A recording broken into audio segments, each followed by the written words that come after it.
Olá a todas, todos, todes. Essa é a segunda aula do curso de Filosofia do Direito da FND, no modelo PLE. O tema da aula hoje é a epidemia na decadência do Império Ateniense, o justnaturalismo clássico como alternativa à democracia, ou seja, é uma aula sobre filosofia grega, mas, como eu disse no início do curso, na nossa primeira aula, que já está no YouTube, todas as nossas aulas elas vão ser, de alguma forma, atravessadas por epidemias. E não poderia ser diferente com essa. Segue sendo um curso de filosofia do direito, o que significa dizer que cada uma das nossas aulas, cada um dos nossos encontros, vai tratar de um momento emblemático na história e na trajetória da filosofia do direito no Ocidente, especificamente. Embora a gente vá tratar também de alguns autores não ocidentais ao longo do curso. Por outro lado, é um curso que vai tentar pensar ao longo do nosso itinerário na maneira como pandemias de forma geral e na maneira como a doença ela foi vista pela filosofia do direito ao longo da sua trajetória. Bom, eu dividi em 5 tópicos. Vocês verão que são tópicos desproporcionais, quer dizer, alguns tópicos são bem maiores do que outros. O primeiro é doxocracia, o poder da desinformação. Já volto a isso. O segundo, critérios universais para a tomada de decisão. A gente vai voltar a algumas discussões sobre filosofia e valor que eu comecei a desenvolver na nossa aula anterior. Terceiro, a praga de Atenas e o declínio da democracia ateniense. Vocês verão que existem vários paralelos entre Atenas do século V e do século IV, que vive, né, uma pandemia, digamos assim, ela vive uma pandemia avassaladora e que tem um impacto político e jurídico muito grande, e a nossa própria sociedade. Né? Um quarto tópico sobre a peste na tragédia grega, e isso tem muita relação com o filme que eu selecionei para comentar na aula de hoje, que é um filme do Pier Paolo Pasolini chamado Édipo Rei. Pasolini é um diretor italiano de que eu gosto muito, e ele fez vários filmes inspirados em obras clássicas. Ele fez um filme baseado nas Mil e Uma Noites, chamado Noites da Arábia, eu acho. Fez também um filme baseado no Decameron, fez um filme baseado no livro Contos de Canterbury, e também tem filmes baseados em tragédias gregas. Né? Tem um filme chamado Medéia, que é com a grande cantora, também amiga dele, né, Maria Callas, já numa fase de decadência da vida dela, quando ela não cantava mais. E, por outro lado, fez um filme baseado na peça Édipo Rei. Então, vou comentar brevemente sobre essa peça e sobre esse filme, porque ele também diz muito sobre a praga de Atenas, sobre como os atenienses enfrentaram uma epidemia que praticamente dizimou a cidade, matou mais da metade da população. Né? E, por fim, eu vou falar da peste na filosofia grega, quer dizer, nosso último tópico, sobre como a filosofia grega ela reflete sobre a peste e ela é atingida por essa epidemia, né, e tenta, de alguma forma, reagir a ela, digamos assim. Né? Bom, dito isso, eu já começo o primeiro tópico, que é o doxocracia, o poder da desinformação. Né? Antes de mais nada, eu já adianto que o fundo da nossa aula, vamos dizer assim, o tema oculto, subjacente à nossa aula, é fake news e pós-verdade, que é um problema que várias democracias enfrentam, e é um problema que a democracia ateniense, que funda mais ou menos o modelo de democracia procedimental que nós temos, é um problema que a democracia ateniense também vivenciou, de certa forma. Né? Essa é uma charge sobre fake news, que mostra várias pessoas de diferentes idades, etnias e gêneros digitando num celular. e todas elas estão com as mãos ensanguentadas, né? O que indica um pouco a nossa responsabilidade, de todos nós, em certo sentido, na difusão de fake news e de opiniões não fundamentadas. A gente vai ver pouco o impacto disso, da difusão de fake news e de opiniões não fundamentadas na democracia, e como isso se agrava em contextos de crise, como são contextos pandêmicos, né? Bom, deixa eu passar. Perdão.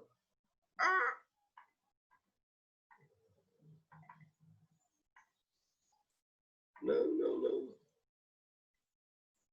Deixa eu ver. Bom. Primeiro de tudo, como eu disse na nossa aula anterior, talvez o cerne, né, do debate filosófico, a grande preocupação da filosofia, seja dos fundamentos dos nossos juízos de valor. Quer dizer, quais são os critérios que nós temos para formar os nossos juízos de valor e para, enfim, distinguir o bem e o mal, a verdade, a falsidade, enfim, quais são os critérios que cada indivíduo adota para avaliar, para decidir, para fazer escolhas, né? O que a gente assiste na nossa cultura de hoje, e que também é enfrentada pela filosofia grega, talvez seja o grande tema da filosofia grega como um todo, é o grande tema da filosofia de Platão, o grande tema da filosofia de Aristóteles, é justamente um processo coletivo que algumas sociedades eventualmente enfrentam, né, de perda de critérios para distinguir entre argumentos verdadeiros e falsos, bons e ruins, justos e injustos. Eventualmente, sociedades enfrentam, por uma série de fatores políticos, econômicos, culturais, sanitários, né? Elas enfrentam momentos de crise e de perda de referencial valorativo, perda de referencial axiológico. Ou seja, as pessoas elas já não têm critérios, sejam eles religiosos, sejam eles laicos, seculares, a partir dos quais elas norteiam, ou elas estabelecem as suas escolhas, a partir dos quais elas julgam, né? E isso marca a grande preocupação da filosofia grega lá atrás e marca uma das grandes preocupações da nossa filosofia hoje. Montaigne, ele tinha uma frase que era: antes uma cabeça bem feita que bem cheia. Montaigne é um grande filósofo do século XVI, né? O que isso significa? Antes uma cabeça bem feita que bem cheia. Que uma sociedade erudita, ou uma pessoa erudita, uma pessoa que detém muitas informações, não é necessariamente uma pessoa culta, ou seja, uma pessoa que consegue se valer do conhecimento, das informações que ela tem para decidir bem e para viver bem. Aliás, Nietzsche diz isso, né? Ele dizia que o Ocidente é uma civilização erudita, mas não é uma civilização culta, no sentido de que o homem ocidental acumula informações com as quais ele não consegue lidar. E ele não tem critérios para cultivar a si mesmo. Ou seja, ele não tem critérios para usar essas informações de maneira a tomar boas decisões na vida e a ter uma vida saudável, né?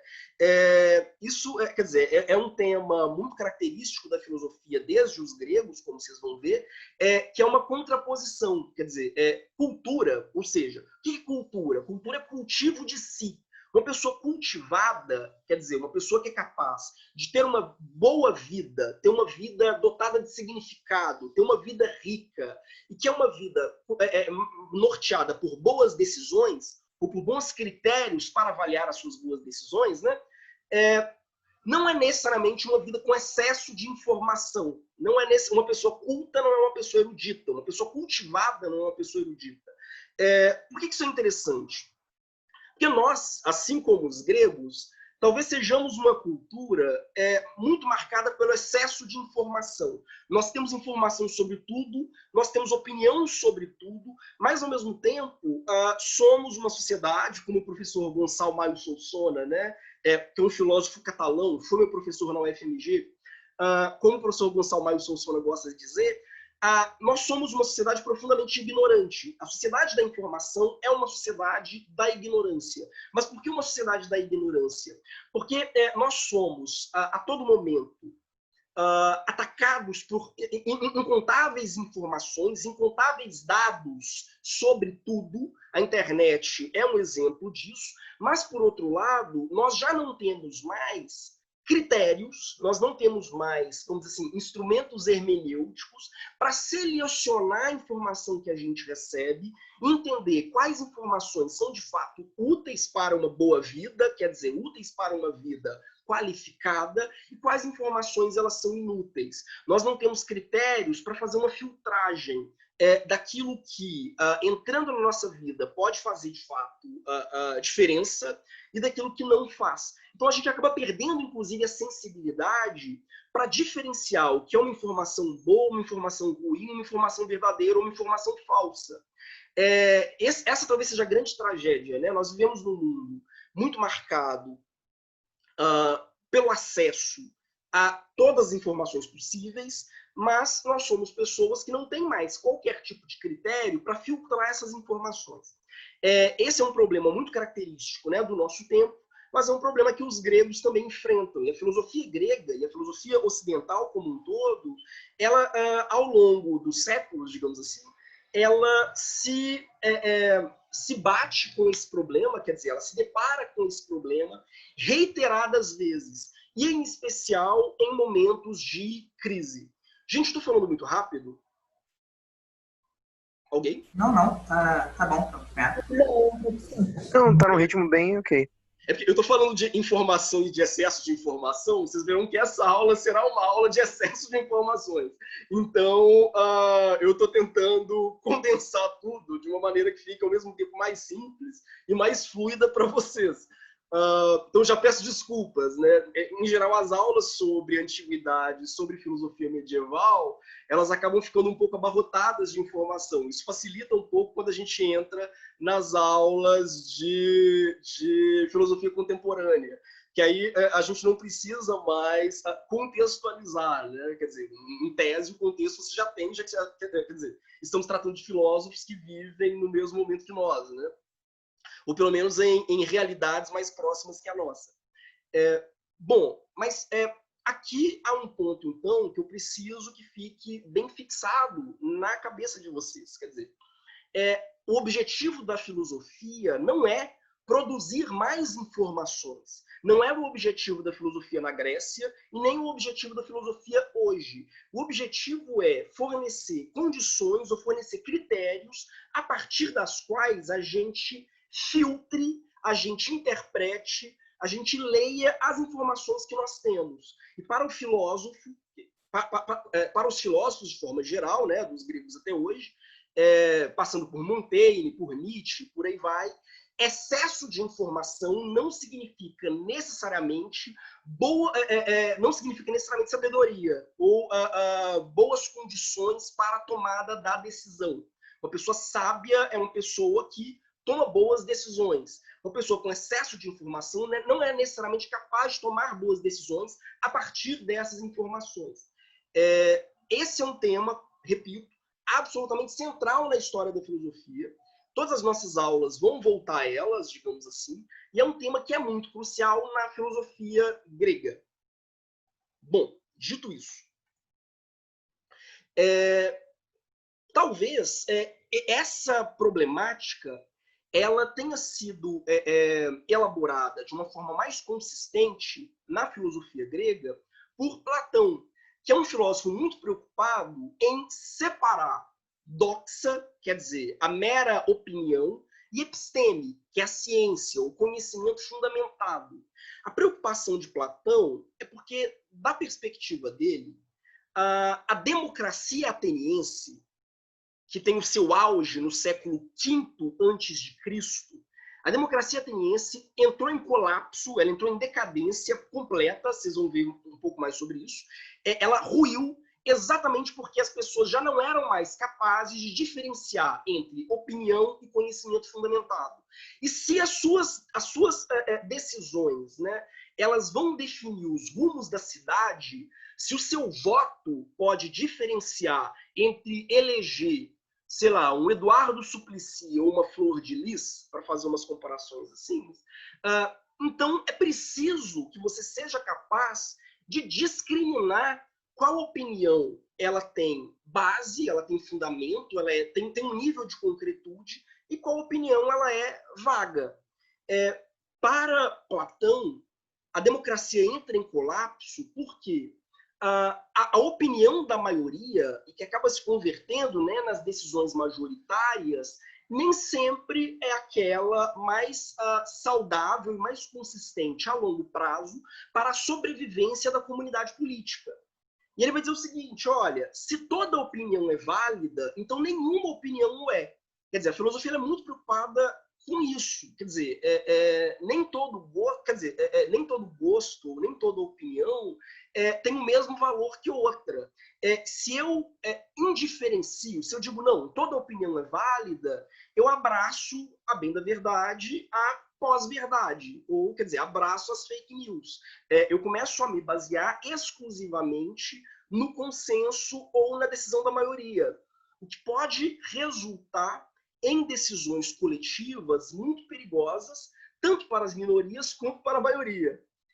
Então, esse é um elemento que atravessa a filosofia grega e que chega até o nosso tempo, digamos assim. Quais são os critérios que a gente tem para decidir? Quais são os critérios que a gente tem para avaliar? Como é que a gente toma a decisão? Como é que a gente valora as informações, os dados, quer dizer, que chegam até nós? Aí tem uma charge aqui que eu acho ótimo, né? Que é um demônio instigando, um demônio conversando, né, com um homem careca, aparentemente idoso, o demônio instigando esse homem a quebrar a quarentena. Então o demônio ele está dizendo, né, um demônio vermelhinho, dizendo, vai lá, o vírus comunista é só uma invenção da mídia. Quer dizer, se ao argumento de que a opinião de todos tem o mesmo peso e o mesmo valor, e que toda opinião é igualmente válida. Seu argumento, que é isso que define uma sociedade democrática, o risco é que, em médio ou longo prazo, eu arruine as possibilidades de sobrevivência e sobrevivência física dessa própria sociedade ou dessa própria comunidade. É esse o tema central da filosofia grega e, sobretudo, da filosofia platônica, quando Platão se esforça em fazer essa diferença entre opinião e ciência, ou entre opinião e conhecimento fundamentado. Bom, é aqui que vem, talvez, o grande tema, quer dizer, o grande problema, o grande desafio da filosofia desde os gregos, que é: existem critérios universais para a tomada de decisão? Ou seja, existem valores universais a partir dos quais eu posso diferenciar um argumento verdadeiro e um argumento falso, um argumento bom, um argumento ruim? Esse quer dizer, a chave de todas as discussões que nós iremos ter nas nossas aulas ao longo do curso. Como eu disse, né, já na primeira aula, o objeto da filosofia é sempre valor. A preocupação da filosofia é como nós valoramos, como nós avaliamos, como nós fazemos os nossos juízos de valor. E os diferentes ramos da filosofia tratam de diferentes valores. Por exemplo, a teoria do conhecimento, ela vai tratar de um valor específico, que é a verdade. Quando eu digo que um argumento é verdadeiro, um argumento é falso, ou quando eu digo que uma pessoa é verdadeira, uma pessoa é falsa, tipo, nossa, a Flor de Lis é tão falsa, isso é um juízo de valor, não é um juízo de fato. Eu estou julgando, eu estou, enfim, fazendo uma valoração. Da mesma forma, a ética. A ética é um outro ramo da filosofia, também conhecida como filosofia moral. A ética cuida do bem. Seja que uma pessoa é boa, uma pessoa é ruim, uma decisão é boa, uma decisão é ruim. Isso cabe à ética enquanto um ramo da filosofia. A filosofia política, ela trata também do bem, mas de um bem específico, que é o bem comum, o bem da comunidade como um todo. A estética, também conhecida como filosofia da arte, trata da beleza. Existe um valor universal de beleza, ou cada cultura tem uma concepção específica de beleza? O que é belo? O que é feio? Qual é o impacto disso, enfim, na nossa vida cotidiana? A metafísica, outro ramo da filosofia, também cuida de um valor, que é o valor da ordem. Quando eu digo que uma biblioteca está organizada, está ordenada, ou que uma biblioteca está desordenada ou desorganizada, eu estou emitindo um juízo de valor. As coisas não são ordenadas ou desordenadas em si mesmas, né? Isso é um valor que eu atribuo a elas. Olha, isso tem uma ordem, isso não tem uma ordem. O objeto da filosofia, o objeto da metafísica, de forma geral, é a questão da ordem. Bom, e a filosofia do direito? A discussão chave da filosofia do direito é a justiça, como a gente falou na nossa aula anterior. Quer dizer, o que é uma decisão justa, uma decisão injusta? O que é uma pessoa injusta, uma pessoa justa? O que é uma sociedade justa, uma sociedade injusta? Né? O objeto da filosofia do direito é a concepção de justiça. Existe uma justiça universal? Ou todos os critérios de justiça dependem da comunidade, da cultura, enfim, na qual a gente se insere, né? A preocupação da filosofia aqui é justamente estabelecer um critério. Se é que existe um critério, né? Estabelecer um critério de justo para auxiliar na nossa tomada de decisão e na maneira como a gente valora pessoas, coisas, sociedades e por aí vai. Bom, aí vem uma outra questão, né? Há uma frase que um antigo professor meu me disse há aproximadamente uns 17 ou 18 anos. A frase era a seguinte: meu pai foi agricultor para que eu pudesse ser engenheiro agrônomo, para que meu filho pudesse ser filósofo. Essa frase ela parte de um pressuposto. Que pressuposto é esse? É de que a filosofia é produzida em momentos de prosperidade, em momentos de serenidade. Quer dizer, em um momento de crise, as pessoas elas não vão fazer filosofia porque elas estão preocupadas em comer, ou elas estão preocupadas em sobreviver. A filosofia ela só surge quando a gente está numa situação de relativo conforto, estou sentado em uma poltrona confortável, com comida no prato, então eu posso me dar ao luxo de pensar sobre a minha existência e pensar sobre os meus critérios de decisão e sobre os meus critérios de valor. Quando eu estou num cenário de extrema necessidade, a filosofia ela se torna inútil porque a minha grande preocupação é permanecer vivo. Eu tenho uma série de discordâncias em relação a essa frase, porque, historicamente, os momentos em que a filosofia mais produziu, em que os filósofos mais escreveram ou se preocuparam em criar escolas e em debater, foram momentos de crise, foram momentos de precariedade, foram momentos traumáticos, né? A ideia de trauma, que Aristóteles já dizia, né? Que é o começo da filosofia, ou momentos de angústia. Heidegger dizia isso, né? Que a filosofia é sempre baseada na angústia. Uma pessoa não angustiada, uma pessoa confortável, uma pessoa satisfeita não produz filosofia. Quem produz filosofia são pessoas traumatizadas, pessoas angustiadas. Por quê? Porque são em momentos de crise que a gente se pergunta sobre os fundamentos dos nossos valores. Quando a nossa vida cotidiana está funcionando regularmente bem, a gente não se interroga sobre os valores que a gente adota. A gente só coloca os nossos valores em questão, a gente só reflete sobre os critérios que a gente tem para decidir em situações extremas, em situações nas quais, enfim, a maneira como a gente vive regularmente, a maneira como a gente vive normalmente, aquilo que a gente considera normal, se encontra em um processo de contestação, um processo de questionamento, se encontra fraturado e esfacelada. A filosofia grega, ela não surge em um contexto de conforto.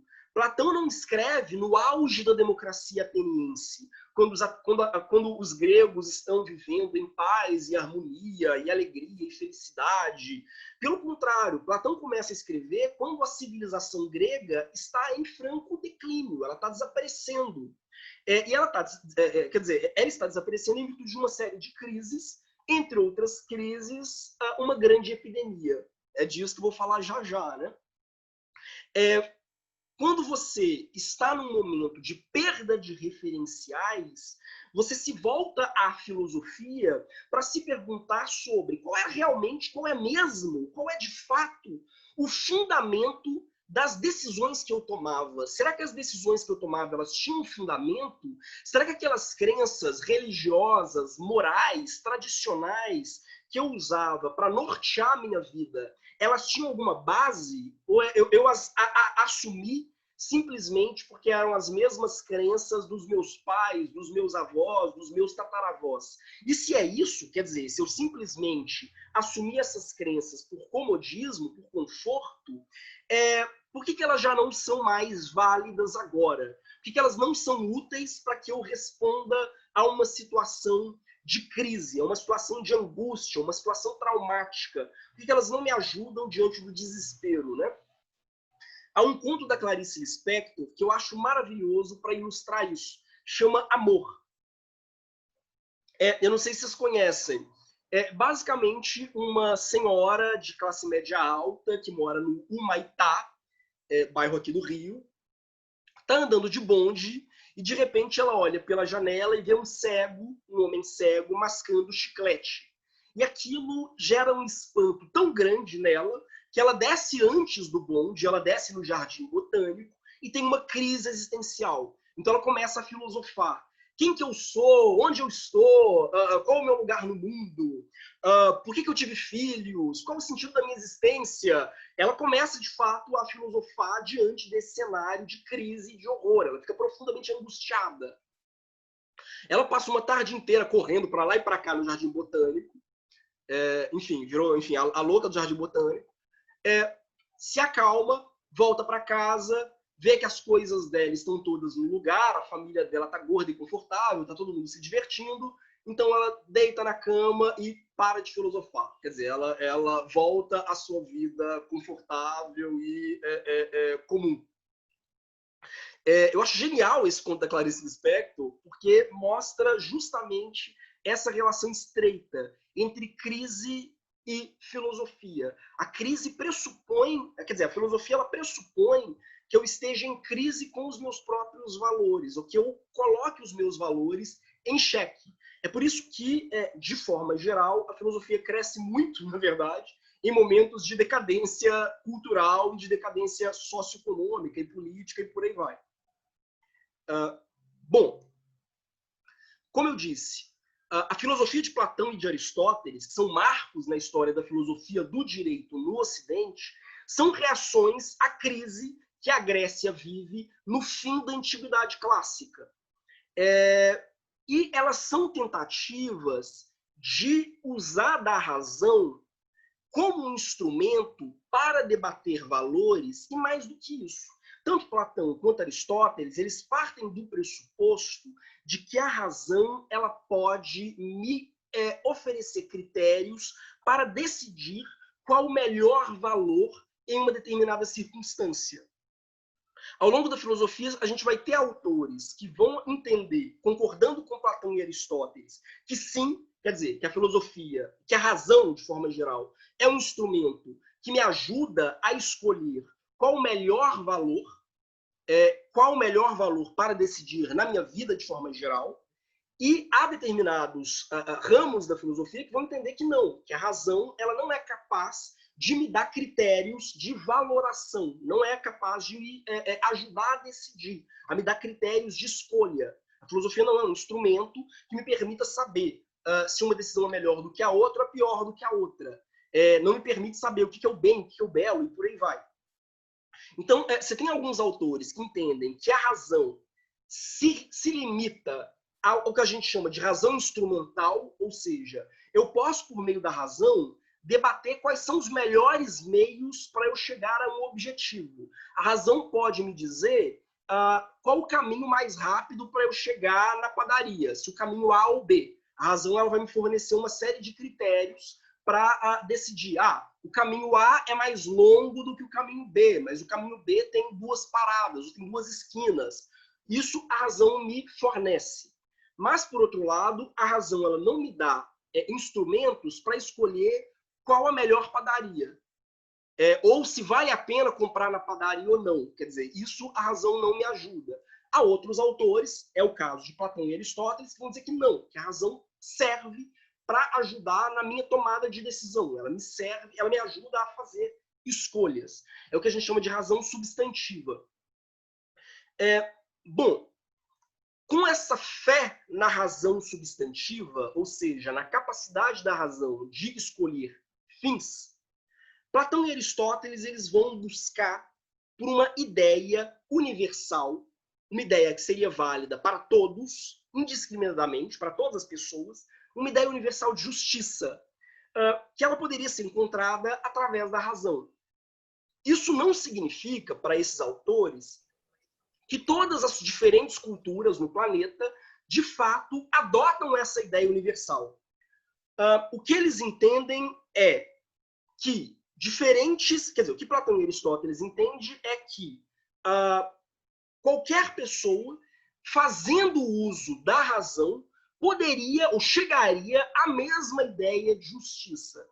Então não significa que todas as pessoas, empiricamente, pragmaticamente, têm essa ideia de justiça, mas que, caso elas fizessem uso da razão para escolher qual a melhor ideia de justiça, qual o melhor critério para julgar e para diferenciar o justo e o injusto, eles necessariamente chegariam a essa ideia. Isso, quer dizer, essa constatação está na base da formação do que a gente chama de direito natural clássico. O Leonardo Fernandes comentou, né? No próprio contexto clássico, Diógenes filosofava em situações materiais completamente adversas, né? Até mesmo na condição de escravo. Sim, quer dizer, para os filósofos, a filosofia ela nasce na adversidade, né? E nasce nesse cenário de crise de valores. A gente está tranquilo até aqui? Sim. Estou falando muito rápido? Assim, não, tá bom. Bom, se vocês observarem, eu coloquei uma pintura aqui do lado, que é um detalhe de uma pintura do Rafael Sanzio, pintor renascentista, chamada Escola de Atenas, que tem Platão e Aristóteles. Platão apontando para cima, para o mundo das ideias, com um dedo só, para indicar a unidade das ideias, quer dizer, por trás da multiplicidade, né, das nossas concepções de justiça, existe uma única ideia de justiça, unificada no mundo das ideias, e Aristóteles apontando para baixo, com a mão espalmada, né, e com 5 dedos, para apontar a diversidade dos sentidos. Os 5 sentidos e a diversidade dos sentidos no mundo material. Bom, já passo para o próximo slide. Se eu conseguir. Bom, além do direito natural clássico, né, que é essa resposta de Platão e de Aristóteles, de que por meio da razão eu posso chegar a uma ideia universal de justiça, existe também 2 outras grandes respostas que vão se desenvolver ao longo da história da filosofia do direito no Ocidente. A primeira é o jusracionalismo, também conhecido como direito natural moderno, que vai dizer que não existem valores comuns. A justiça ela é só um meio formal para compatibilizar diferentes ideais. É a resposta que um Hobbes vai dar, por exemplo. O Hobbes vai dizer, não existe esse negócio de razão substantiva, não existe esse negócio de uma razão que me permita fazer escolhas morais ou escolhas de valor. Cada indivíduo tem uma concepção privada, particular, do que é o bem, do que é o justo, do que é o belo. É impossível chegar a um consenso. O que a gente pode fazer por meio da razão é tentar compatibilizar, criar uma sociedade no qual, mesmo as pessoas tendo essas diferentes concepções de justo, elas não matem umas às outras. E para Hobbes isso é mais do que suficiente. A base das teorias contratualistas é essa. É impossível que todas as pessoas tenham os mesmos valores, é impossível que a razão me dê um valor universal. O que a razão me dá é uma forma de criar um sistema social no qual, apesar da diversidade de valores, as pessoas não se matem. E isso basta. E, por outro lado, a gente tem uma outra resposta que vai se desenvolver ao longo da história do Ocidente, que é o culturalismo jurídico, que ele vai entender o seguinte: existem sim valores, só que esses valores, existem valores comuns, só que esses valores eles não são universais, eles são próprios de cada cultura. Não são valores racionais, deduzidos por meio da razão, ou deduzidos pelo intelecto. São valores historicamente construídos por cada povo. É a resposta, por exemplo, de um Hegel. É por isso que eu coloquei aqui uma charge, né, do lado, representando Hobbes, como sendo um modelo das teorias contratualistas e do direito natural moderno, e embaixo uma outra charge representando Hegel como um modelo do culturalismo jurídico. Para quem quiser mais informação sobre essa discussão, a gente vai voltar a isso ao longo do curso. Mas eu recomendo dois autores, né? Primeiro, o professor Joaquim Carlos Salgado, que foi meu professor na UFMG, e tem uma série de livros, né, sobre a ideia de justiça no período clássico, a ideia de justiça em Kant, a ideia de justiça em Hegel e a ideia de justiça no mundo contemporâneo. Ele está planejando escrever um próximo livro, que é a ideia de justiça no mundo contemporâneo 2, e também o Alasdair MacIntyre, com um livro chamado Justiça de Quem? Qual Racionalidade? Bom, mas não vou comentar nenhum desses dois autores, não. Só vou lançar a referência mesmo, para quem tiver interesse em se aprofundar nessas três concepções, nas diferenças entre essas três concepções de filosofia do direito. Aquela que se baseia no direito natural clássico, a que se baseia no jusracionalismo, ou seja, no direito natural moderno, e a que se baseia no culturalismo jurídico. Bom, mas voltando então ao jusnaturalismo clássico. Platão e Aristóteles, eles vão buscar na Grécia uma ideia de justiça racional, universal, que ela pudesse servir como um critério que orientasse a distribuição de poder e de recursos em uma comunidade. Como eu disse, eles estão muito preocupados em separar entre mera opinião, uma decisão baseada na mera opinião, sem fundamento, baseada nas minhas crenças religiosas, nos meus preconceitos, nas minhas experiências pessoais, e uma opinião baseada na razão e baseada em um julgamento de valor racional. Para eles, isso era fundamental. Alguns autores, é o caso de Karl Popper, que Deus o tenha ou não, alguns autores, como Karl Popper, eles vão dizer o seguinte: Platão e Aristóteles só estão preocupados em criar uma ideia racional de justiça porque eles são aristocratas decadentes que odeiam a democracia, porque a democracia pressupõe diversidade, pluralidade de opiniões, diversidade, pluralidade de valores. Platão e Aristóteles seriam aristocratas decadentes que têm uma grande nostalgia das antigas sociedades tribais, no quais as pessoas se baseavam necessariamente em suas crenças religiosas para decidir, no qual a política era organizada religiosamente e nas quais, por conseguinte, não havia diversidade de valores ou diversidade de opiniões. Então, o Popper, num livro clássico, né, num livro infame chamado A Sociedade Aberta e Seus Inimigos, ele vai dizer que, no fundo, Platão é, historicamente, ao longo do Ocidente, um dos grandes inimigos da democracia, um dos inimigos de uma sociedade livre, de uma sociedade aberta, de uma sociedade plural, e o esforço de Platão por achar uma ideia unificada de justiça seria, na verdade, a semente que levaria ao nazismo, ao fascismo e ao stalinismo. Popper é um autor que escreve desde o início da Guerra Fria, e ele é virulentamente anticomunista. E para ele, qualquer sociedade que procura construir uma ideia universal de justiça na distribuição de recursos entre as pessoas, na distribuição de poder, qualquer sociedade que não aceita que as opiniões elas são diversas, absolutamente irredutíveis umas às outras, e que não existe critério para diferenciar uma opinião boa e uma opinião ruim, que nenhuma sociedade jamais vai ter qualquer critério para diferenciar uma opinião boa e uma opinião ruim, qualquer sociedade que não aceita isso é necessariamente uma sociedade fascista. Então, para o Popper, Platão é o grande fascista ou o grande pai do fascismo no Ocidente.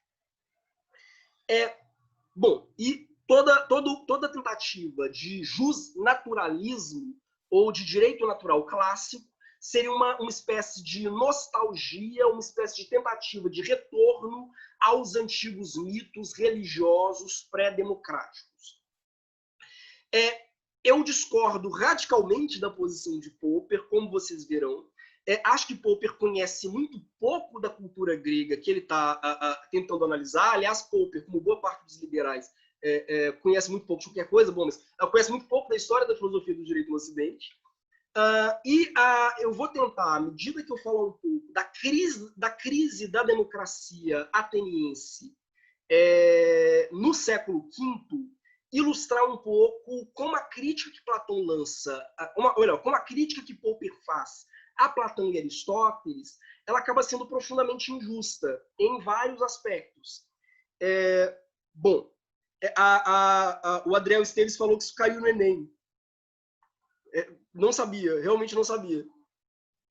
Bom, mas para a gente entender melhor o que Platão e Aristóteles estavam enfrentando e por que eles tentaram desenvolver a doutrina, né, do direito natural clássico e a ideia, né, ou a crença em uma ideia universal de justiça, para a gente entender um pouco melhor isso, a gente precisa discutir sobre a praga de Atenas, sobre a epidemia que avassala a cidade de Atenas e que marca o declínio da democracia ateniense. Bom, antes de mais nada, né, é bom a gente falar um pouco, e muito rapidamente, da ascensão de Atenas. Porque, na verdade, Atenas, durante um breve período de tempo, né, no caso, durante o século V a.C., Atenas ela foi uma das cidades mais ricas, mais poderosas militarmente e mais desenvolvidas de um ponto de vista tecnológico da Grécia. E talvez, enfim, do planeta como um todo, né? Atenas ela foi uma sociedade muito florescente, né? Muito fecunda. E isso tudo se explica, de certa forma, por causa da democracia. Quer dizer, existe, por uma série de fatores, né, de tensão política entre nobres e plebeus, uma decadência das antigas sociedades tradicionais, tribais, religiosas, o mundo baseado nos valores homéricos, né, nos valores de Homero, que estão representados na Odisseia e também na Ilíada. Vocês podem ver um pouco naquele filme Troia, né, com o Brad Pitt e por aí vai. Todos aqueles valores eles estão em franca decadência, porque são valores muito associados a uma cultura aristocrática, a uma cultura de nobres. Esse mundo entra em decadência. A figura do rei sacerdote, ou seja, daquele rei que foi escolhido pelos deuses, né? Aquele rei que está no poder porque os deuses querem, essa figura ela entra em crise, ela já não é mais aceita. E o que a gente começa a ver na Grécia como um todo, nesse momento, é o surgimento de tiranos. Os tiranos, eles são, na verdade, diferentemente do que o termo pode parecer, eles são líderes populares, eles são líderes indicados pelo povo contra esses grandes reis sacerdotes que argumentavam que o poder deles se assentava na escolha dos deuses. O problema é que as tiranias, que, como eu disse, tinham apoio popular, elas não duravam muito tempo. Então, os atenienses eles criaram outro sistema, um sistema que já não é mais um sistema de governo religioso, já não é mais um sistema baseado nos antigos mitos de Homero, já não é mais fundado na ideia de um rei sacerdote, um rei que é ao mesmo tempo um líder religioso, isso já não existe mais, mas ao mesmo tempo não é simplesmente um tirano, é um sistema profundamente sofisticado, no qual toda a população, em tese, toda a população não, né? Porque era uma população muito seleta, né? Só os homens livres, ou seja, não escravos, e maiores de idade, né? Mas um sistema baseado na ideia de que a maioria podia participar do processo decisório. Então não havia mais nem a figura do rei sacerdote nem a figura do tirano isolado, do tirano individual. Há um livro muito interessante do Newton Binotto, também meu professor na UFMG, chamado O Tirano e a Cidade, que contextualiza um pouco essas discussões. Bom, a democracia ateniense, então, ela é uma espécie de virada antropocêntrica. Ou seja, eu já não tenho mais um mundo no qual as nossas decisões políticas elas são baseadas, pelo menos em tese, na vontade dos deuses. É um mundo, no qual, na verdade, são os seres humanos, eles próprios, a partir das suas escolhas contingentes, das suas decisões históricas situadas, são eles que definem os rumos da cidade. Os deuses não interferem nos rumos da cidade. Somos nós que, de forma livre e espontânea, fazemos as escolhas e tomamos essas decisões. A democracia ateniense era muito marcada por isso. Eles têm muito orgulho disso. Têm muito orgulho da ideia de que quem cria as leis da cidade não são os deuses, são os próprios cidadãos da cidade. Então, não existe mais o rei sacerdote como um mediador entre os deuses e os cidadãos. Os cidadãos, eles próprios, definem os rumos da cidade. Esse modelo de vida social, ele é muito mais dinâmico, ele é muito mais rápido do que as demais cidades gregas do período, ainda muito marcadas por crenças religiosas. Isso torna Atenas uma sociedade muito dinâmica, realmente, uma sociedade muito sofisticada.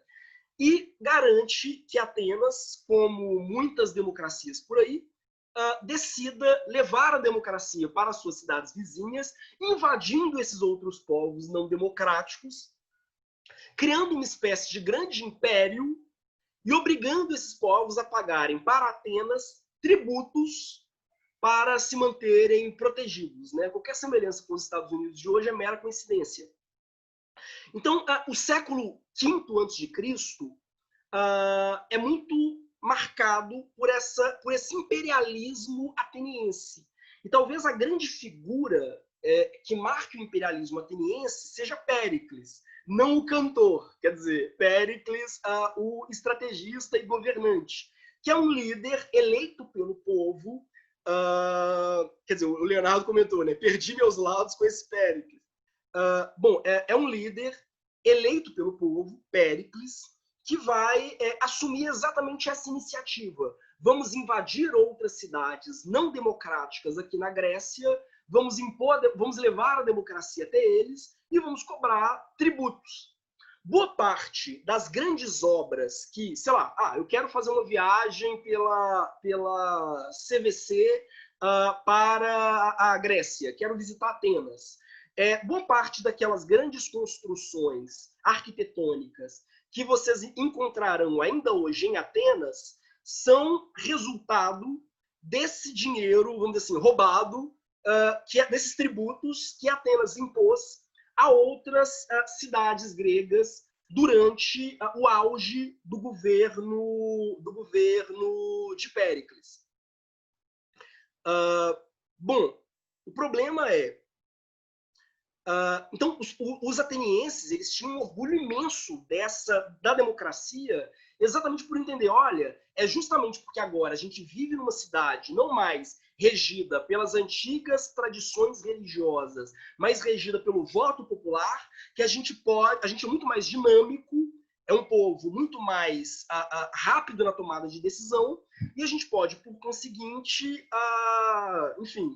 invadir os outros povos e financiar um grande coliseu, coliseu não, né? um grande areópago, um grande teatro, e por aí vai. O problema obviamente, o imperialismo ateniense vai trazer, ao longo do tempo, ódio a várias outras cidades gregas. Os gregos começam a ver Atenas com muito maus olhos.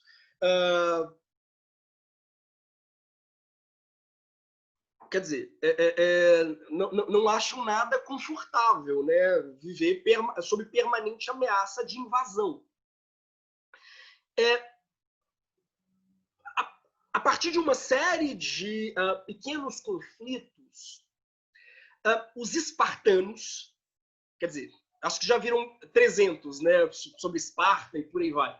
A partir de vários pequenos conflitos, os espartanos vão tomar uma decisão: entrar em guerra preventiva contra Atenas antes que Atenas se torne muito poderosa na Grécia, antes que Atenas invada todas as demais cidades gregas.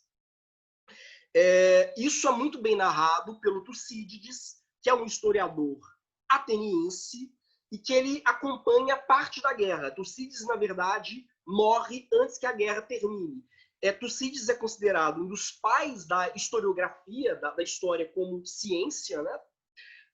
E ele vai narrar detalhes, né? Vários detalhes sobre a guerra do Peloponeso, que é exatamente a guerra entre espartanos e atenienses. Então, uma guerra que ela durou 27 anos, envolveu várias cidades gregas, praticamente todas as cidades gregas se envolveram nessa guerra, seja em favor de Atenas, seja em favor dos espartanos. E há uma frase dos atenienses que o Tucídides coloca no livro dele, que eu acho muito emblemática. Quem pode usar a força não tem necessidade de apelar para o direito.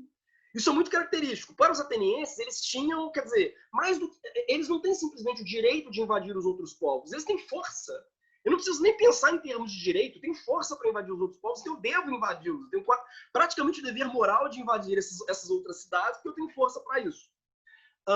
Parece até um país que eu conheço. Sim, é verdade. Bom, na Guerra do Peloponeso, a fragilidade do modelo democrático de Atenas começa a ficar evidente. Por que Platão e Aristóteles eles têm tanta admiração por Esparta? Não é porque eles são simplesmente antidemocráticos, nazistas ou fascistas, como Karl Popper vai dizer.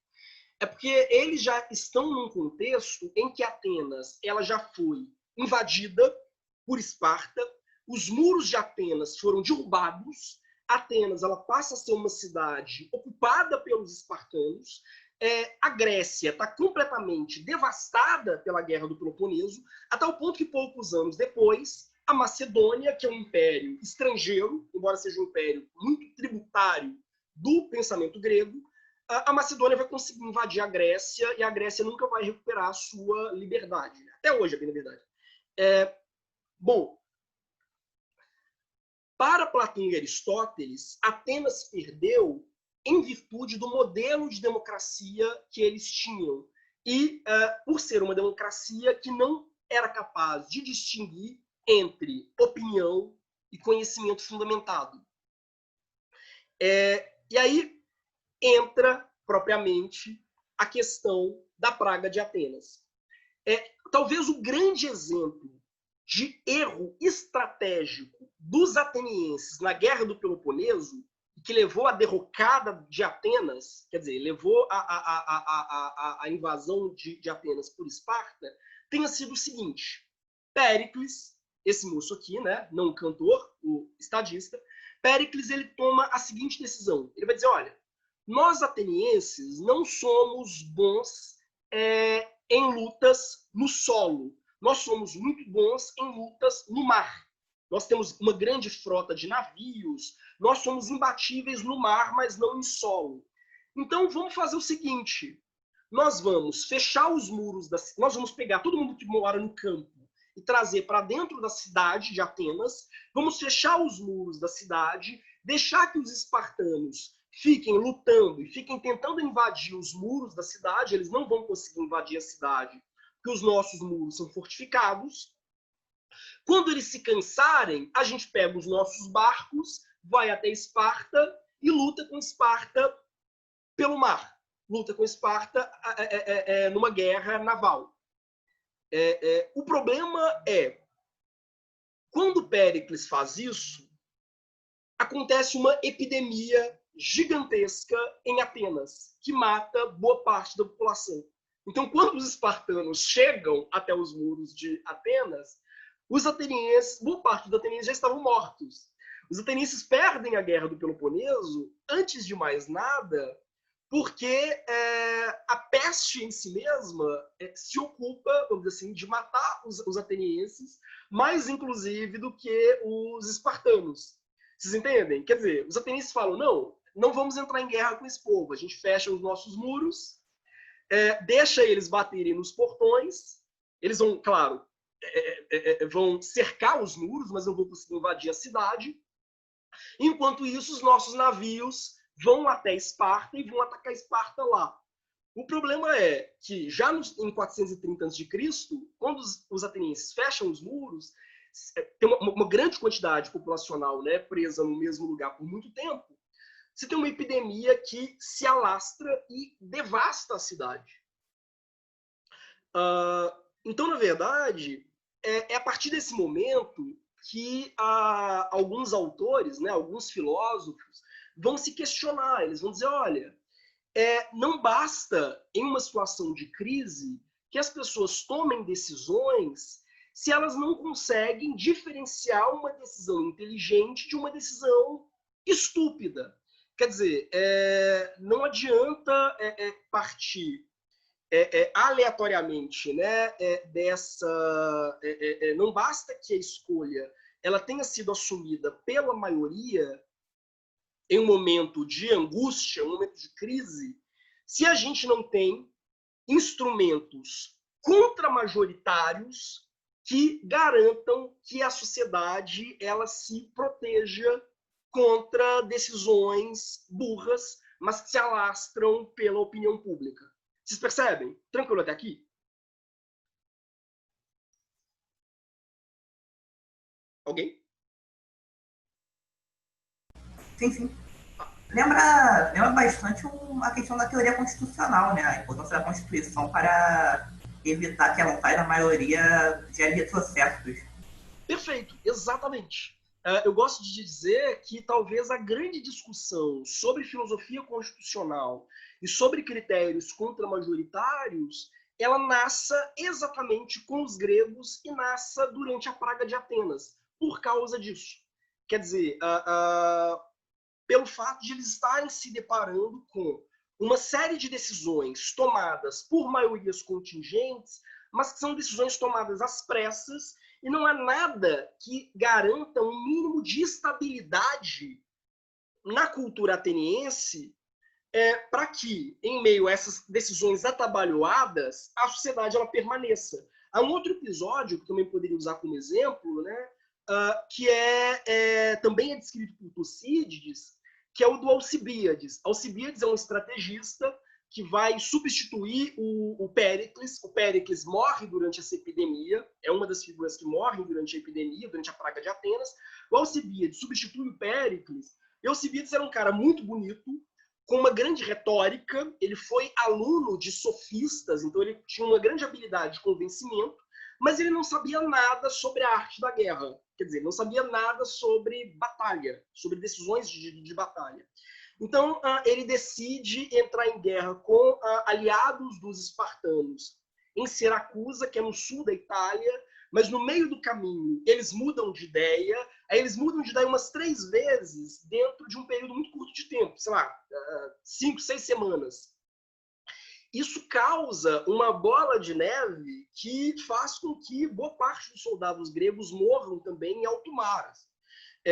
Então, esse é um problema que os gregos eles começam a enfrentar. Quer dizer, que não basta que uma sociedade ela seja baseada no voto da maioria. Eu preciso de critérios que protejam, digamos assim, as minorias e protejam também as maiorias diante de decisões tomadas no calor dos acontecimentos. Quer dizer, uma democracia não é simplesmente o voto da maioria. Quer dizer, a democracia ela precisa de procedimentos, ela precisa de uma série de estratégias que qualifiquem a tomada de decisão. Então, a Praga de Atenas ela coloca o modelo de democracia direta que os gregos viviam, que os gregos viveram, né, que os atenienses viveram durante um século, coloca esse modelo em xeque. E quando os filósofos surgem para questionar esse modelo e para perguntar sobre a possibilidade de critérios contramajoritários, o que eles têm à frente deles é justamente isso. É uma cidade invadida e devastada pela guerra e pela praga.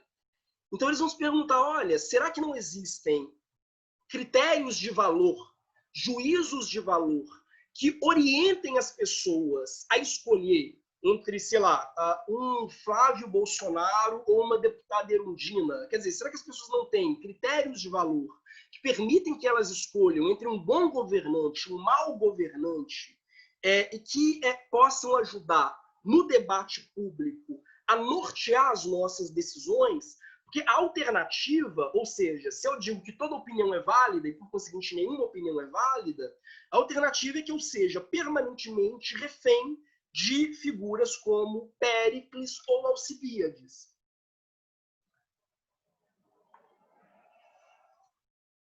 Bom, aí tá mais uma charge sobre fake news, né? Uma charge do Jean Galvão.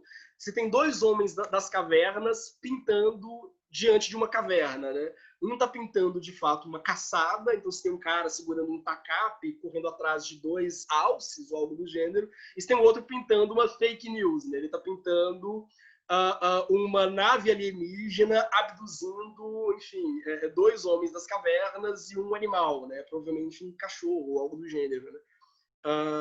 Bom, enfim. Há um trecho, quer dizer, eu acho que essa contextualização ela ajuda vocês a entenderem o trecho que eu escolhi de texto para a aula de hoje, que é uma passagem do livro do Tucídides, né, do História da Guerra do Peloponeso. Aliás, o Tucídides era amigo do Péricles, diga-se de passagem, né? O trecho é mais ou menos o seguinte: os corpos, isso ele está descrevendo, quer dizer, eu separei uma passagem, né, do trecho que eu escolhi para vocês. É uma passagem em que ele descreve justamente a praga de Atenas e o impacto que ela teve sobre a sociedade ateniense de forma geral. Os corpos dos moribundos se amontoavam e pessoas semi-mortas rolavam nas ruas e perto de todas as fontes em sua ânsia por água. Os templos nos quais se haviam alojado estavam repletos de cadáveres daqueles que morriam dentro deles, pois a desgraça que os atingia era tão avassaladora que as pessoas, não sabendo o que as esperava, tornavam-se indiferentes a todas as leis, quer sagradas, quer profanas. Então, diante desse contexto de crise, que os atenienses se dão conta de que as leis criadas, né, ao longo do século de Péricles, elas não eram mais suficientes para garantir a sobrevivência mesmo, diante desse contexto de crise, você tem um cenário de anarquia total, onde tudo é permitido. Então, mais do que os espartanos, quem destrói a democracia ateniense é a peste e a percepção de que nesse cenário de horror, eles não tinham nenhum instrumento, repito, nenhum instrumento contra-majoritário para diferenciar entre mera opinião, cloroquina e por aí vai, e ciência e conhecimento válido. E que um conhecimento fundamentado, nesse contexto, era absolutamente imprescindível. Aí tem mais uma passagem que eu separei também do História da Guerra do Peloponeso.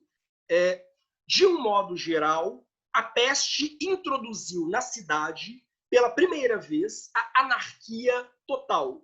O temor dos deuses e as leis dos homens já não detinham ninguém, pois vendo que todos estavam morrendo da mesma forma, as pessoas passaram a pensar que impiedade e piedade eram a mesma coisa. Bom, há um quadro, né, do século XVII que eu acho que reflete um pouco, né, esse cenário de praga de Atenas, de um pintor flamenco, né? Basicamente o quadro está descrevendo um monte de pessoas seminuas, né, deitadas no chão, doentes, e algumas em pé olhando os mortos ou os doentes e em atos de desespero, né? Ou, enfim, agarrando os próprios cabelos ou levantando as mãos para os céus em sinal de luto e de horror mesmo, né? Essa epidemia, ela, como eu disse, ela foi decisiva para colocar esse problema. Enfim, como o colega indicou, um problema de ordem constitucional mesmo. Quer dizer, que toda sociedade ela precisa de critérios, de critérios, toda sociedade democrática precisa de critérios que norteiem a maneira como as decisões coletivas serão tomadas. Porque essas decisões elas podem ser irreversíveis. É aqui que entra, talvez, o grande reflexo do processo de ascensão e de declínio da democracia seja a tragédia grega. E a peste, ela também vai ter impacto na tragédia grega, quer dizer, ela vai ser refletida na tragédia grega.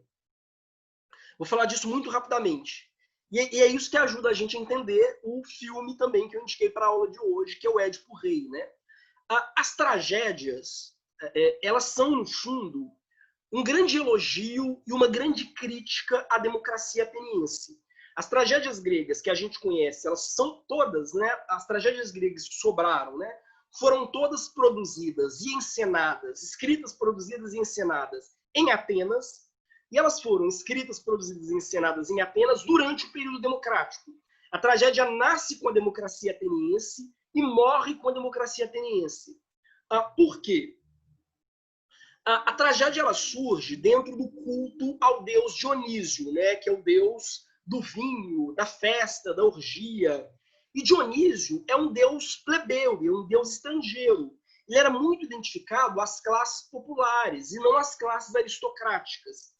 Quando as tiranias, que eram, como eu disse, golpes populares, né, e depois, quando a democracia surge, um emblema das democracias e também das tiranias era a oficialização do culto a Dionísio. Era como se os tiranos, depois os democratas, dissessem o seguinte: enquanto os antigos reis sacerdotes aristocráticos cultuam esses deuses homéricos, limpinhos, Apolo, Zeus, nós que somos populares cultuamos esse deus plebeu, esse deus estrangeiro, que é Dionísio. Dionísio é um deus, então, muito associado ao povo, à plebe, e é um deus que ele fica muito associado à democracia. E talvez a grande festa, né, em honra a Dionísio sejam as Dionísias urbanas. E as tragédias eram homenagens a Dionísio, encenadas durante as Dionísias urbanas. E veja, a tragédia ela tinha uma importância muito, quer dizer, as tragédias elas tinham uma importância muito grande como uma forma de educação política da população. Ela tinha uma função cívica, a tal ponto que as pessoas mais pobres, que não tinham recursos, eram pagas para assistir tragédias. Todos os cidadãos podiam assistir as tragédias. Os cidadãos ricos pagavam para assistir as tragédias, mas os cidadãos pobres, por outro lado, eram pagos para perder um dia de serviço, né, para que eles pudessem abrir mão de um dia de serviço para assistir às grandes tragédias. Então, eram grandes eventos cívicos. Como eu disse, grandes eventos em homenagem a Dionísio, esse deus associado à população e associado à democracia, e eram eventos que tinham, as tragédias eram eventos que tinham função pedagógica. Havia sempre concursos entre os... todos sem máscara. Sim, as pessoas iam às tragédias sem máscara. À exceção dos atores. Os atores tinham que usar máscara, como vocês podem ver aqui no desenho. Né? Toda tragédia, os atores usavam máscaras para encená-las. Né? Nós temos ainda hoje, né, historicamente, 3 grandes autores de tragédias: o Ésquilo, o Sófocles e o Eurípides. E a vida desses autores, se a gente pega, sei lá, o nascimento de Ésquilo até a morte de Eurípides, é mais ou menos realmente o tempo que dura a democracia ateniense. E eles competiam entre si. Os autores que ganhavam com a melhor tragédia, né, a melhor trilogia de tragédias no ano, ele ganhava uma coroa de louros, era um grande evento público. Como eu disse, né, o auge da tragédia vai ser, então, o século de Péricles. E vejam só, essas tragédias, o dinheiro que financiava essas tragédias era dinheiro cobrado das cidades vizinhas que Atenas invadia. Então, por que Atenas ela podia se dar o luxo de financiar grandes tragédias? Porque o dinheiro que financiava essas tragédias era, na verdade, tirado das cidades que Atenas dizia proteger. Bom, dito isso, né? O Jean-Pierre Vernant e o Pierre Vidal-Naquet, que são dois grandes especialistas em tragédias gregas, né? Eles diziam que na tragédia a cidade se faz teatro. A tragédia é uma forma de a cidade refletir sobre os próprios problemas. Então, todas as grandes tragédias gregas são grandes tentativas de refletir sobre os problemas políticos da cidade. E a gente erra se a gente lê uma tragédia achando que, naquele momento que a tragédia foi feita, ou seja, no século V a.C., as pessoas ainda acreditassem naqueles mitos. Sei lá, Édipo Rei, ou Prometeu Acorrentado. Quando essas tragédias foram feitas, elas já olhavam para aqueles mitos como mitos. Elas pensavam, nossa, olha como os nossos pais e avós eram supersticiosos e acreditavam nessas bobagens. Esses autores usavam a tragédia como uma forma de usar, vamos dizer assim, algumas imagens, né, algumas iconografias religiosas, mas para pensar em temas que são profundamente mundanos.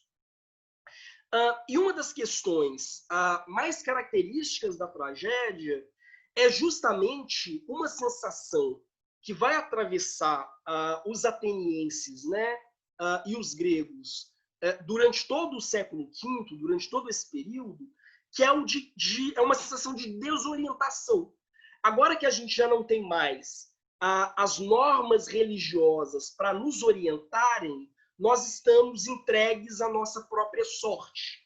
Por um lado, é algo que os gregos celebram, os atenienses vão dizer, olha, como nós somos uma cultura sofisticada, nós não somos mais supersticiosos como os nossos vizinhos, que acham que o rei é um representante de Deus na terra, que acham que a flor de lis conversa com Deus.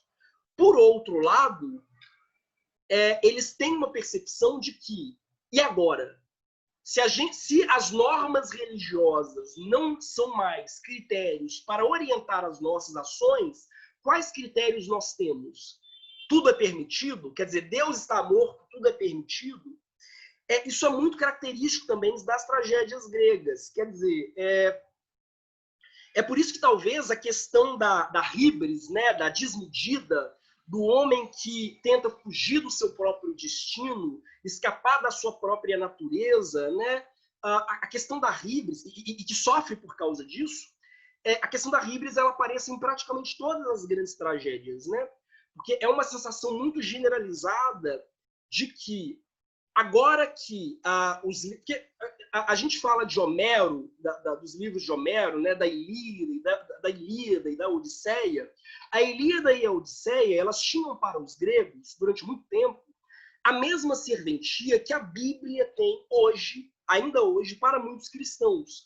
Elas não são simplesmente obras de leitura, elas são obras de consulta, por meio das quais as pessoas buscavam orientação. Por exemplo, eu conheço pessoas que abrem a Bíblia aleatoriamente de manhã e dizem, o que Deus está preparando para mim hoje? Eu abro a Bíblia e leio lá, sei lá, Salmo 21. Deus está dizendo para eu fazer isso, isso e isso. Porque eu li na Bíblia, abri a Bíblia agora e Deus está se comunicando diretamente comigo por meio da Bíblia.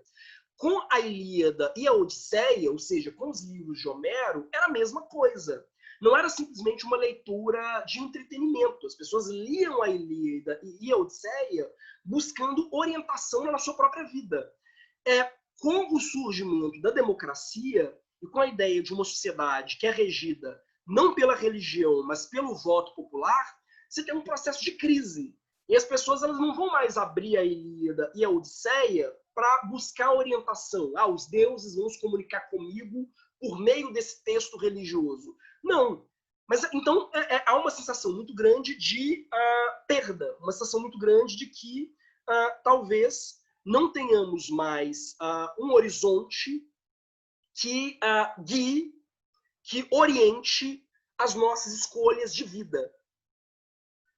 O problema é, enquanto a democracia ateniense está funcionando forte e pujante, tudo bem, a gente não tem um critério que guia as nossas ações, mas talvez a gente não precise disso, deixa isso para lá. Quando a democracia entra em crise por causa da peste, esse problema volta com tudo. Olha, a gente precisa urgentemente de um novo critério. Se não é um critério religioso, se os deuses não vão nos dizer o que fazer, a gente precisa de outro critério. E qual é o critério que Platão e Aristóteles vão estabelecer? É a ciência, é o conhecimento fundamentado.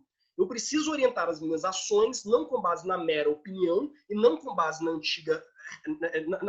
nos antigos mitos religiosos, mas com base em um conhecimento racional, lógico, dedutivamente demonstrado, quer dizer, com base na ciência. Há um livro muito interessante também sobre essa condição da tragédia grega, que é o de uma pesquisadora brasileira, Raquel Gazola, e o livro chama Para Não Ler Ingenuamente uma Tragédia Grega. É também publicado pela editora Loyola, publica livros maravilhosos, maravilhosos. Tem um livro lindo que a Loyola publica, que eu adoro, que chama Crítica da Razão Antiutópica, que é o meu próprio, A Vida nas Melhores Casas do Ramo e nas Piores também. Bom, é aqui que entra Édipo Rei, a peça. Édipo Rei, como vocês sabem, é uma peça livremente inspirada na vida e na obra da deputada Flor de Lis. Ou seja, uma história de assassinato, incesto e fratricídio, né? Basicamente, bom, não me acusem por dar spoiler, porque afinal é uma história de 2.500 anos, né? É uma história que ela foi escrita por volta de 427 a.C., ou seja, depois da peste, alguns anos depois da peste. Ela foi escrita por Sófocles e narra basicamente a história do rei que descobre, enfim, tragicamente, que sem querer ele matou o próprio pai e se casou com a mãe. Ou seja, qualquer semelhança com a história da Flor de Lis não é mera coincidência. Bom, mas por que isso é interessante? Porque Édipo Rei começa com os cidadãos de Tebas, a cidade onde Édipo é o rei, que procuram Édipo dizendo basicamente o seguinte: Majestade, uma peste está assolando a cidade inteira, está devastando a cidade, as pessoas estão morrendo nas ruas. Isso fica muito nítido no filme do Pasolini. Tem uma cena em que ele mostra várias pessoas mortas, com crostas no rosto, espalhadas pelo chão. Quer dizer, a cidade está completamente devastada pela peste, completamente arruinada pela peste, e elas dizem, olha, isso é um sintoma de que alguém aqui na cidade cometeu um crime grave e esse crime ainda não foi punido. Isso provocou uma espécie de desordem enorme na ordem natural, provocou uma espécie de ruptura entre os seres humanos e a ordem natural, e é por isso que a ordem natural está entrando em crise. Para os gregos, sobretudo na sociedade arcaica, né, punir um crime não é simplesmente dar uma resposta, uma reparação para as vítimas ou para a sociedade. Punir um crime é reorganizar, quer dizer, é colocar novamente em ordem o mundo, o cosmos, que como o ser humano está inserido no mundo natural, o crime é uma espécie de atentado contra a ordem natural. E esse atentado ele pode, na leitura dos gregos arcaicos, né, gerar um efeito em cascata. Se essa pequena desordem aconteceu porque alguém cometeu uma falta contra a natureza, no caso Édipo, né, casou com a sua mãe, matou o seu pai, uma dupla falta contra a natureza, toda a natureza em si pode entrar em cataclismo. Então, por enquanto é a peste. Depois os animais podem começar a morrer. Depois, enfim, tudo pode terminar com uma chuva de meteoros. Quer dizer, a natureza ela pode entrar em colapso. Então, reparar um crime é consertar uma desordem no equilíbrio natural. Por que eu estou dizendo isso? Então, eles vão dizer, olha, alguém cometeu um crime grave, esse crime não foi reparado, e é por isso que a sociedade está sendo devastada por uma praga. Veja, o Sófocles está escrevendo poucos anos depois da Praga de Atenas. E, em vários momentos, ele faz pequenas referências à Praga de Atenas. Ele dá algumas piscadelas para os seus ouvintes, né, para as pessoas que estão assistindo a peça, para mostrar que, ora, talvez, assim como na peça, né, no Édipo Rei, a sociedade foi devastada porque alguém cometeu um crime, um pecado que não foi corrigido, talvez a nossa própria sociedade ela esteja em crise porque ela, laica e secular, ela se desprendeu da ordem natural. Quer dizer, talvez a gente tenha cometido um crime grave que tenha levado à peste. Que crime grave foi esse? Foi se distanciar daqueles antigos valores religiosos, né, das sociedades arcaicas e não colocar nada no lugar. O Édipo ele inicia, né, um processo de investigação. Aliás, eu coloquei um meme aqui do lado. Né? De um lado é a Suzana Vieira e uma outra atriz gritando, né? Você disse que era meiga igual uma flor. Aí do outro é o gatinho almoçando com a peruca da Flor de Lis. Né? Sim, Flor de Lis. Bom, mas deixa pra lá. Aqui eu pus uma cena do filme Édipo Rei. O filme do Pasolini que eu falei lá na frente, né? Já é uma das cenas finais do filme no qual Édipo arranca os próprios olhos. E aí tem um detalhe na peça Édipo Rei que ajuda a gente a entender o que estava se passando na cabeça dos gregos depois dessa epidemia que, como eu disse, avassalou a cidade de Atenas. Édipo Rei, no fundo, é uma peça sobre os limites da capacidade humana e sobre como as nossas decisões tomadas de forma voluntariosa, mas sem nenhum critério, elas podem, por melhores que sejam as nossas intenções, levar à tragédia, digamos assim. Édipo, a palavra Édipo, ou Oédipus, né, em grego, ela significa pés inchados. Por que pés inchados? Porque reza a lenda que Laio, o pai de Édipo, rei de Tebas, foi procurar um vidente e o vidente disse que Laio seria morto pelo próprio filho e que o filho de Laio se casaria com a mãe. Então Laio, muito preocupado e tentando escapar ao próprio destino, assim como, de certa forma, os gregos, os atenienses estão fazendo, ao construir uma sociedade laica, secular, não religiosa, o Laio, tentando fugir do próprio destino, decide jogar a criança fora, literalmente. Eu acho que ele fura os pés da criança, né, e joga ela no deserto, onde ela vai ser encontrada e salva, ela vai ser resgatada. Então o Édipo ele tem os pés inchados por causa desse ato inicial de abandono paterno, né? Mas Sófocles ele faz um jogo de palavras na peça dele, no teatro dele, né, na tragédia. Porque oida, em grego, significa ver. Oidipus e oida são palavras semelhantes, né? E oida significa ver. E para os gregos, significa também saber, porque eles associam visão e conhecimento. Há várias palavras em grego que, ao mesmo tempo, servem para visão, para pensar em visão. Teoria, por exemplo, teoria é um termo que eles usavam para falar de visão e também para falar de teoria, como a gente entende. Então, eu tenho uma teoria, significa que eu tenho uma visão e ao mesmo tempo que eu tenho um conceito, né? Ideia, a mesma coisa. O termo ideia, ele também diz respeito à visão. Eu tenho uma ideia, quer dizer, eu tenho uma imagem. Então, a obsessão de Édipo, quer dizer, primeiro a obsessão de Laio, por conhecer o próprio destino e por fugir desse destino, né? E depois a obsessão de Édipo por conhecer o próprio destino, por ver o próprio destino e por, com base nesse conhecimento, fugir do próprio destino. Porque Édipo vai ser adotado também por um rei, só que de outro reino.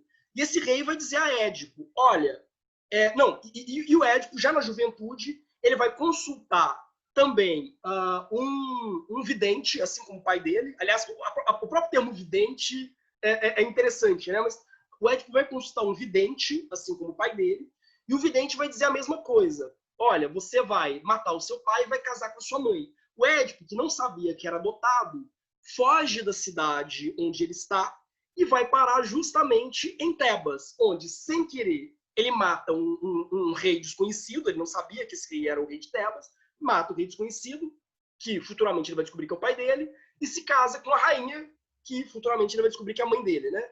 Bom, tô dando spoiler de uma peça de 2.500 anos. Então, foi justamente a obsessão do pai de Édipo e do próprio Édipo por ver, ou por saber, e por conhecer o próprio destino, e por escapar desse destino, que leva um e outro a cumprir esse destino, cumprir exatamente esse destino, e que os leva à tragédia. É exatamente por isso que o Édipo, ao fim da peça, para se purificar do seu crime, porque o verdadeiro crime de Édipo não foi nem matar o seu pai e nem se casar com a sua mãe. O crime de Édipo foi a sua obsessão por saber demais, por ir além das suas capacidades humanas, né? Ir além das suas capacidades enquanto um mero ser humano, e por tentar, com base exclusivamente na sua mera opinião, né? Vamos dizer assim, fugir da vontade dos deuses, né? Então o Édipo, ele fura os próprios olhos, e ao furar os próprios olhos, ele ganha uma nova visão. Ele ganha a visão interior. É a mesma coisa com o Tiresias, né, que é o grande antagonista do Édipo, digamos assim, na peça. Que o Tiresias, ele é um vidente cego. E exatamente pelo fato de ele ser cego, ele é dotado de visão interior. Ele não vê simplesmente aquilo que ele quer ver. Ele vê aquilo que ele precisa ver. Tanto que na peça Édipo em Colono, que o Sófocles escreve depois de Édipo Rei, o Édipo, ele acaba assumindo o mesmo papel de vidente ou de sábio que o Tiresias, o profeta cego, tem. Então, uma peça muito marcada por esse jogo de espelhamentos, né? E por essa ideia de como a nossa tentativa de basear a nossa vida exclusivamente nas nossas opiniões pessoais, nas nossas vontades pessoais, mas sem um critério universal, ela pode levar à tragédia. Então, é uma reflexão, no fundo, Édipo Rei é uma reflexão muito marcada sobre a praga de Atenas. Estou indo muito rápido? Alguém? Estou quase acabando. Tranquilo? Bom. Não, professor. Gente, se tiverem alguma pergunta, sintam-se à vontade. Eu vi que hoje ninguém perguntou nada, né? Então, eu vou falando loucamente, né? Calma aí, deixa eu ver. Tinha alguns comentários no... Ai, meu Deus. Eu perdi vários comentários aqui na caixa. Bom, o Danilo comentou, né? O interessante é que praticamente todas as tragédias gregas são a partir desse erro em cascata, né? O próprio Édipo Rei, por exemplo, tem duas continuidades que tentam fechar esse ciclo vicioso. Exatamente. Quer dizer, se você pega a Antígona, que é uma peça que o pessoal em direito usa muito, em virtude desse choque entre direito natural e direito positivo, Antígona é uma espécie de continuação da tragédia de Édipo Rei. Antígona é uma das filhas de Édipo. Da mesma forma, o Hugo comentou, né? Esse castigo da cidade a partir de um erro dos cidadãos me lembra o que The Good Place fez, onde as pessoas que estão no céu, ao fazerem más escolhas, assolam a cidade, o paraíso por algo ruim. Sim, exatamente. Exatamente. E o Danilo comentou, né? E os olhos lhe caíram como venda, numa releitura psicanalítica. Sim. E a Caterina até comentou, né? O que acontece com o Anakin em Star Wars. Exatamente, quer dizer, quanto mais... quer dizer, o Anakin é um perfeito exemplo, né? Quanto mais eu tento escapar ao meu próprio destino com base nos meus interesses pessoais, assim, bom, alguém perguntou, né, para eu comentar sobre a questão da opinião pessoal. O problema é esse, é que o Édipo, ele tenta, ao mesmo tempo, fugir da vontade dos deuses, ele tenta fugir ao destino dele por meio da sua vontade pessoal, da sua vontade privada.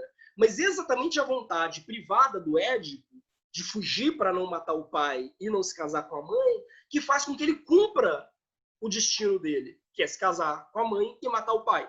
Então, quer dizer, a obsessão do Édipo por impor a própria opinião pessoal, digamos assim, e por se furtar à vontade dos deuses, né, é que faz exatamente que ele cumpra essa vontade.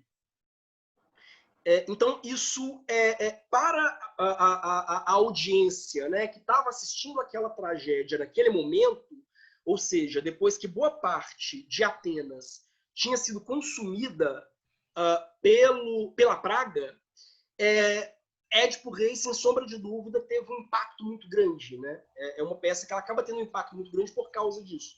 Quer dizer, as pessoas elas se veem, imagino que elas se vissem refletidas e elas vissem os erros que a própria cidade de Atenas foi cometendo até chegar à praga, né? A praga de Atenas e a derrota na guerra do Peloponeso, mas eles se vissem de alguma maneira refletidos no drama do Édipo. E, por fim, a peste na filosofia grega, né?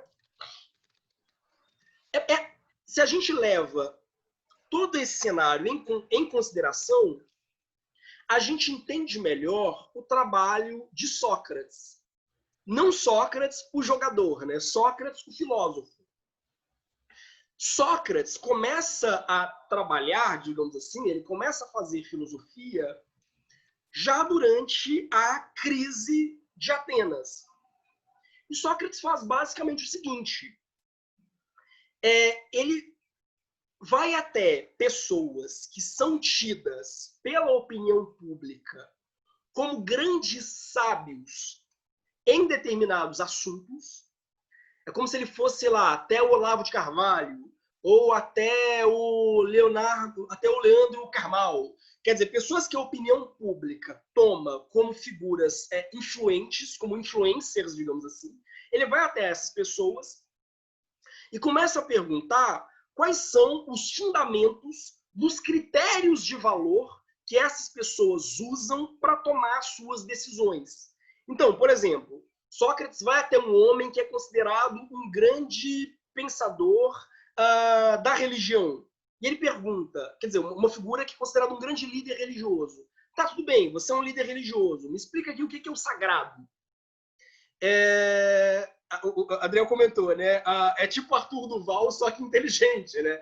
Bom, basicamente isso. Ele vai bulinando, ele vai assediando influencers para mostrar que, na verdade, o conhecimento que essas pessoas tinham e que era um conhecimento que teve um impacto muito grande na formação da opinião pública, era um conhecimento assentado no vazio, era um conhecimento que ele não tinha fundamento. Ele ia até um homem que era reconhecido, maiêutica. O nome desse processo é maiêutica. Por que maiêutica? Porque maiêutica era o processo da parteira. Sócrates diz em um determinado texto: eu tenho o mesmo trabalho que a minha mãe tinha. Eu sou um parteiro. Só que a minha mãe era uma parteira de pessoas. Eu sou um parteiro de ideias. O Sócrates ele chega até certas pessoas e começa a perguntar: você é conhecido como um grande político. Mas então me diz, o que é o bem comum? Se você é um grande político, você deve saber o que é o bem comum. Afinal, se eu pergunto para um grande... para um grande arquiteto, quais são os melhores critérios para se construir um prédio, ou se eu pergunto para um marinheiro quais são as melhores condições para ele se orientar em alto mar, ele vai saber me responder. Então, se um cara é considerado um grande político na cidade, ele precisa ser capaz de me responder o que é o bem comum. Quais são os critérios que ele assume para definir, juntamente com os demais cidadãos, qual é o bem comum da cidade.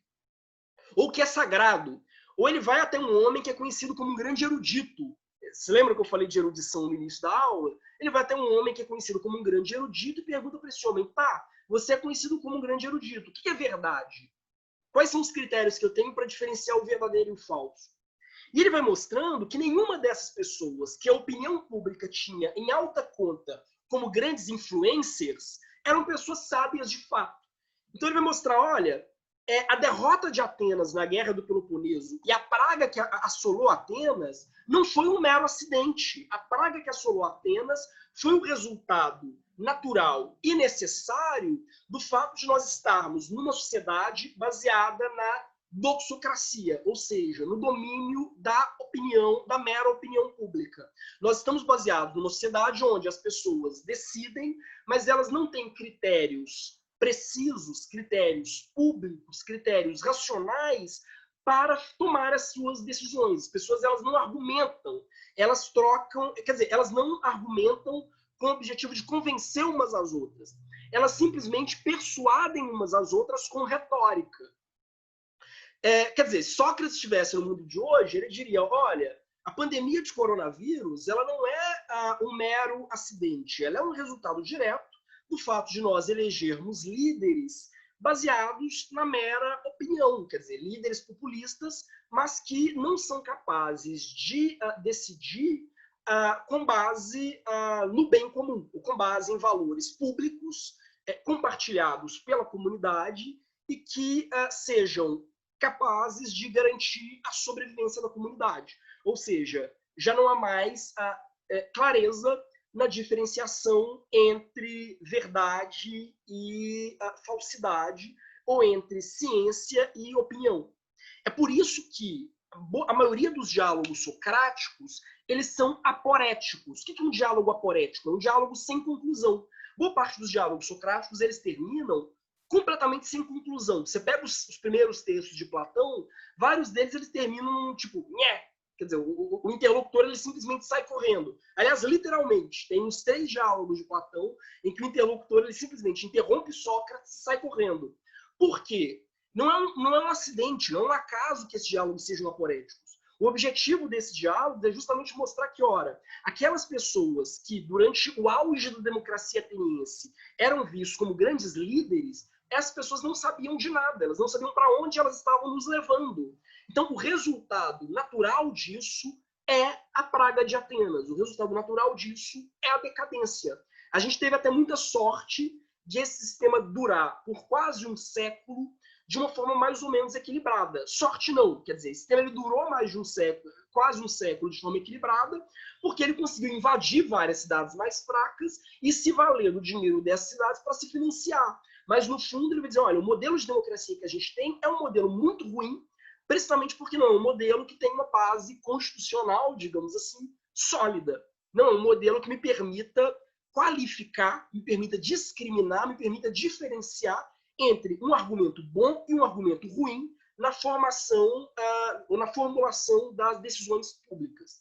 É por isso que Sócrates ele vai enfatizar a necessidade de criar uma nova paideia, quer dizer, um novo projeto educativo, um novo projeto de formação que permita que as pessoas, elas não só debatam na cena pública, mas permita que essas pessoas diferenciem ou elas distingam uma boa decisão de uma decisão ruim, ou elas separem o joio do trigo.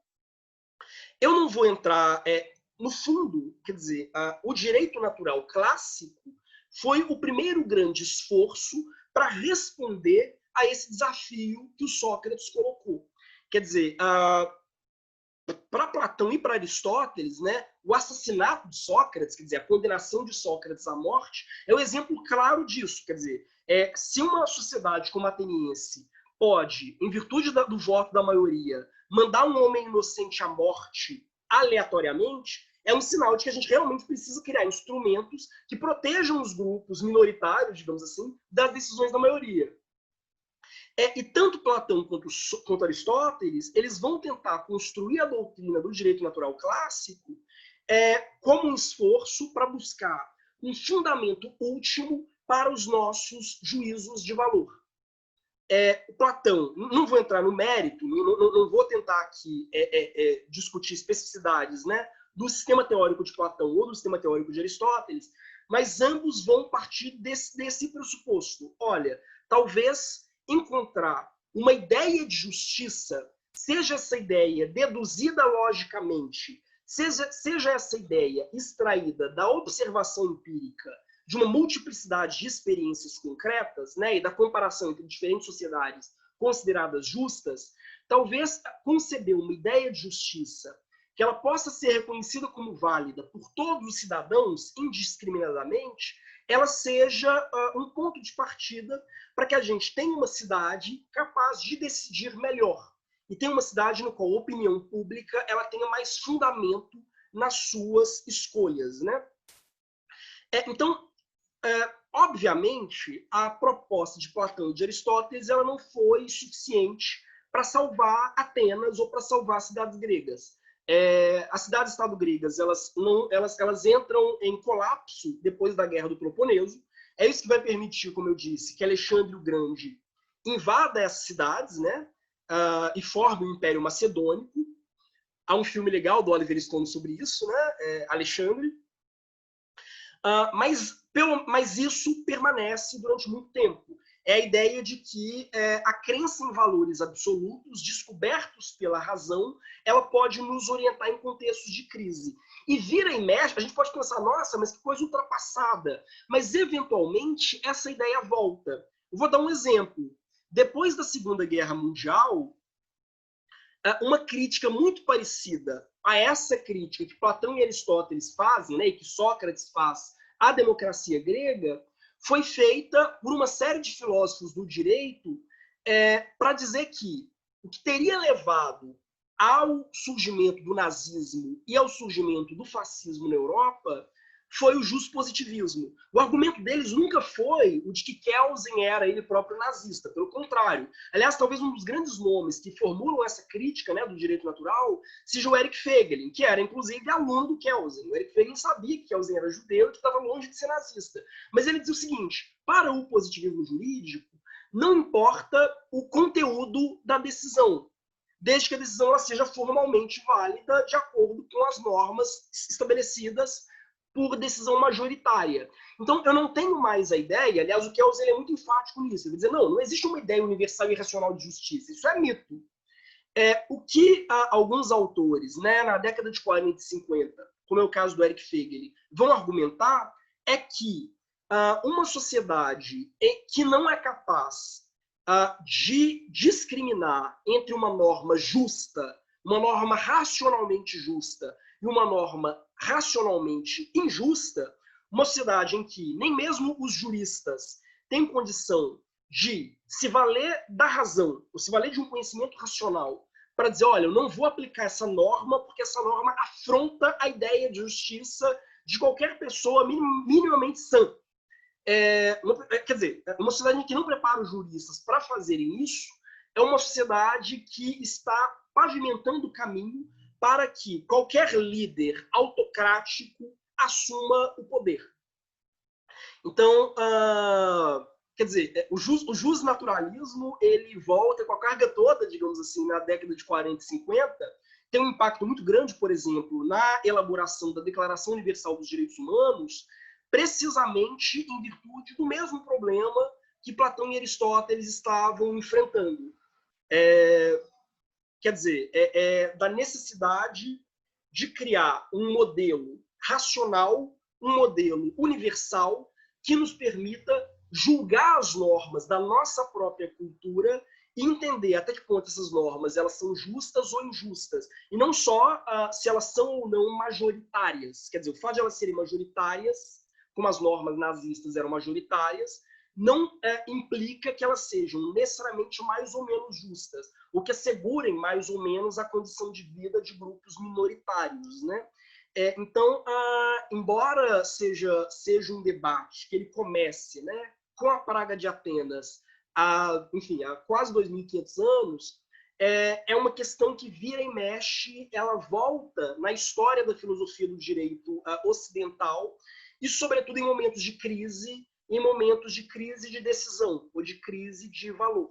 E surge como uma alternativa, né, como uma espécie de alternativa possível em um contexto em que as pessoas elas sentem necessidade de se proteger diante de decisões majoritárias, mas decisões majoritárias que parecem violentar de uma forma muito evidente o senso de justiça mais básico das pessoas, né? Então, basicamente, é isso.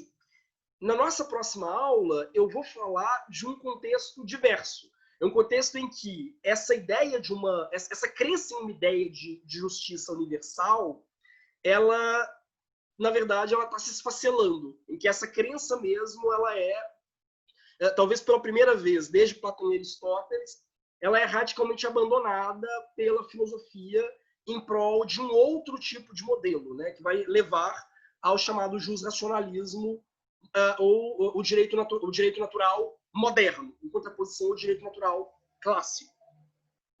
Basicamente é isso. Agora já vou interromper a gravação, me despeço de quem está assistindo o nosso vídeo pelo YouTube, né, que está assistindo assincronamente, e vou permanecer um pouco mais na sala para responder a eventuais questões do pessoal que está comigo aqui no Zoom.